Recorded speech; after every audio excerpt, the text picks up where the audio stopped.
Bonjour.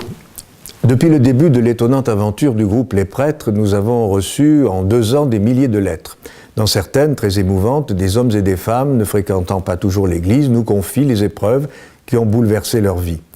Parmi les lettres qui nous ont le plus touchés, il y a celle que nous a adressée tout récemment une auxiliaire de vie. Voici ce qu'elle écrit.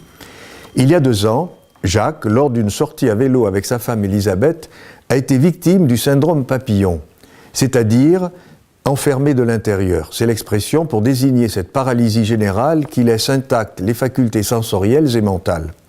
Jacques ne parle pas, ne bouge plus, il est comme emmuré vivant. Le seul mouvement de ce corps, c'est le battement d'une paupière. Jacques désigne ainsi des lettres et il peut communiquer et s'exprimer. Chaque jour est un combat où ensemble, Jacques et Elisabeth, à force d'obstination et d'amour, parviennent à fissurer le mur du silence, à garder le goût de vivre et de sourire. C'est bientôt leur anniversaire de mariage. Jacques, qui est enfermé de l'intérieur, coupé du monde, du fond de son fauteuil, voudrait faire plaisir à sa femme en lui faisant une surprise qu'il juge incroyable. Tous deux adorent écouter les CD des prêtres. Ils les passent très souvent. Et si les prêtres et leur évêque, touchés par ce couple, acceptaient de leur faire un coucou chez eux, au cœur de leur vie, même pour un court instant? Cela aurait le pouvoir de transporter Elisabeth et Jacques pendant des jours et des semaines dans leur monde où chaque événement devient grandiose et apporte une force. Quand nous en avons parlé avec Jacques, dit toujours cet auxiliaire de vie, j'ai compris que rien ne pourrait le rendre plus fier et heureux que d'offrir une telle surprise à sa femme. Depuis, il ne cesse de nous parler de ce rêve. Jacques, qui ne vit que dans sa tête et dans l'espoir et l'attente de voir ce vœu arriver très bientôt par un coup de sonnette à sa porte, chez lui, chez eux.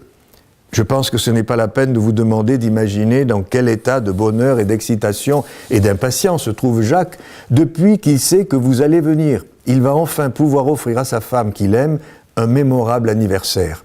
Votre réponse, Monseigneur, a été favorable. Cela paraît trop beau pour être vrai. Je vous souhaite une belle soirée. La nôtre va être pleine d'étoiles. Si je vous ai lu cette lettre, c'est parce qu'elle est une belle leçon de vie. Voilà un homme profondément atteint par une terrible maladie qui ne lui permet de communiquer que par des battements de paupières et qui n'a qu'une idée en tête, faire plaisir à sa femme pour leur anniversaire de mariage. Quel plus beau témoignage d'amour et de fidélité peut-on espérer? Croyez-moi, les saints ne sont pas tous au ciel, beaucoup vivent à nos côtés, il suffit d'ouvrir les yeux. Quant aux prêtres, ils attendent cette exceptionnelle rencontre avec un peu d'inquiétude et une réelle émotion. À bientôt.